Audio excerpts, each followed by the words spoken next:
to another episode of The Mat. This is Season 12, Episode 5, where we introduce the Pilates bar.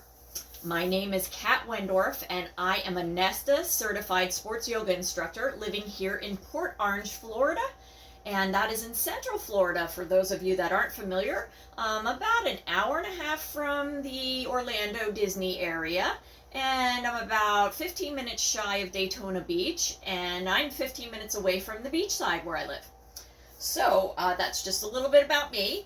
And what we're going to do today is we're going to work with a bar. If you don't have a bar, you can, if you have resistance bands, which most of you do, you can take, if you have duct tape, you can take a broom handle, an old mop handle, and you can duct tape your resistance bands onto the bar, that homemade bar that you're going to make until you can get these. Now, I got this on Temu, Temu.com. It's about $6.50, and it comes as it, you just screw it together. It comes like this, and it came within about 2 weeks, so it's wonderful. So for today, if you don't have that capability, you do have resistance bands, go ahead and just use your resistance bands. We're just going to practice standing row and seated row for today, just so you can play around with the idea of using a Pilates bar.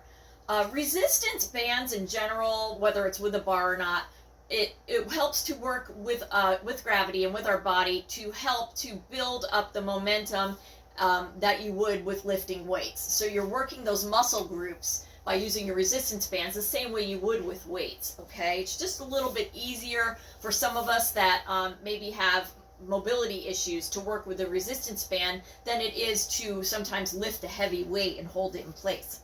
So for today, we're going to go ahead and roll out our mat. And I just want to pause for a minute.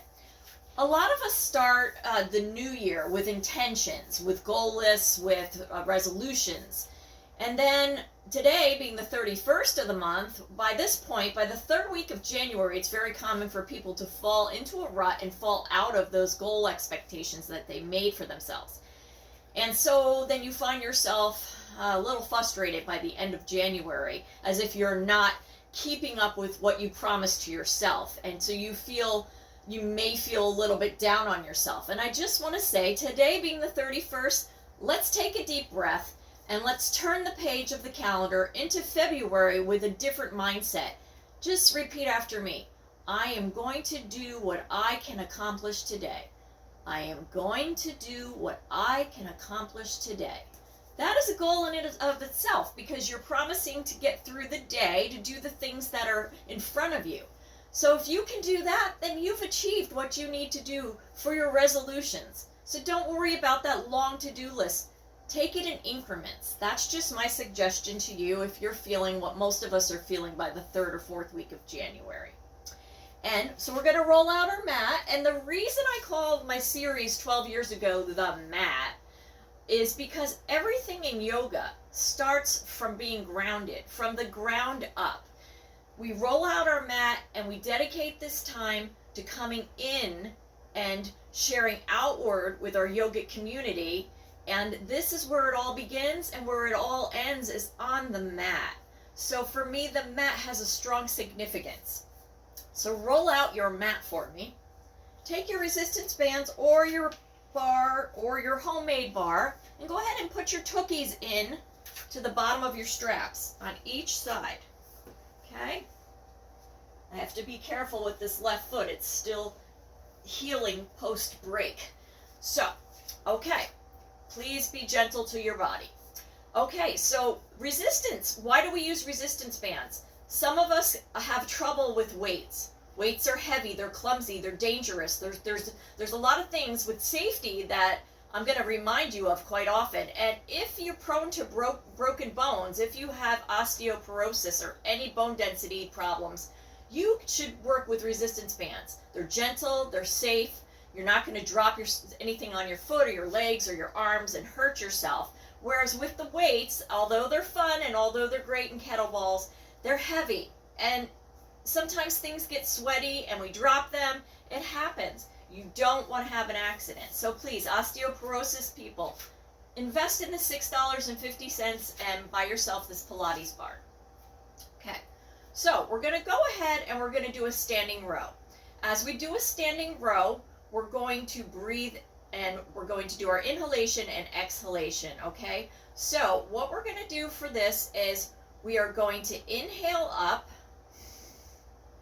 exhale towards our body, push the bar against your tummy and down and out. Inhale up, push it down against your belly all the way down by the pubic bone and out. Inhale up, exhale, inhale up, exhale, inhale up, exhale, inhale up, exhale, inhale up, exhale, inhale up, exhale, inhale up, exhale, inhale up, exhale, and relax. Now you'll feel that little momentum that you got going there, you're going to feel it up through here. You may feel it in the mid-back. You're working these muscles that you probably haven't thought about in that you're using in that way. So now for those of you with limited mobility, if you're seated, that's fine, okay? So we're going to come on down to the mat.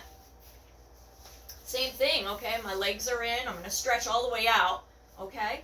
And so now I'm going to bring it down. Now for this one, okay, I'm going to start at my knees, okay?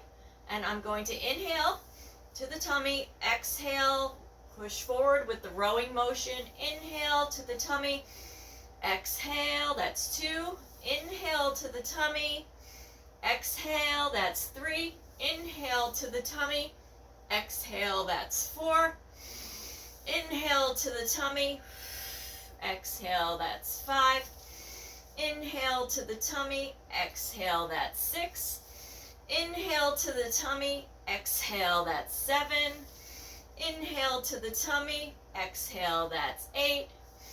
Inhale to the tummy, exhale, that's 9.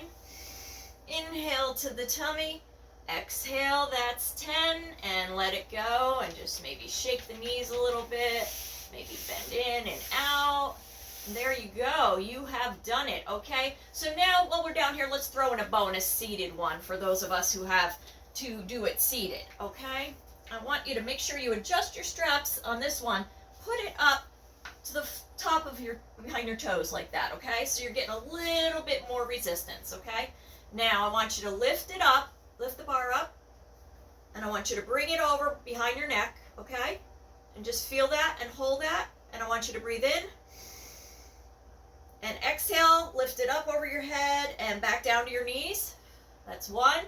Again, inhale, bring it back over your head, hold it, feel that resistance, exhale, over to your knees, 2, inhale, over your head, you're going to feel this, hold it, exhale, to your knees, inhale, over your head, exhale, to your knees, and we're only going to do one more, inhale, over your head, hold it, and release. Now you will feel that all through the shoulders, all through your arms, up and down your arms. And that's why I only want you to do 5 of those at a time. That's really good. You're building up those muscles that you probably haven't used in those ways before, or if you have, maybe you haven't thought about doing it with the bar. We're going to close class today with a little poem that's by Andrea Gibson. It's called Shine. I found this in my yoga journal, and this was, I want to say, 3 or 4 years ago. It was probably during COVID, if I remember correctly. And I remember reading it, and it lifted my spirits. And today, being the 31st of January, and we're in that midwinter rut, so to speak, maybe we need to be reminded that we shine. So, I'm going to close class for you with this. Yes, you are small. We are all as small as a single breath, but tied to the rest. We are all the life of the world, the pulse that turns rocks into pearls, inside the darkness of their shells. So become the well where wishes are born. Become the bell that rings even when the birds refuse to sing. Become the wings that fly, and every time you're full of sorrow, every time you wake up crying, know that the day is a perfect day to shine. Namaste. Please join us for another episode next week. Have a great week, everyone.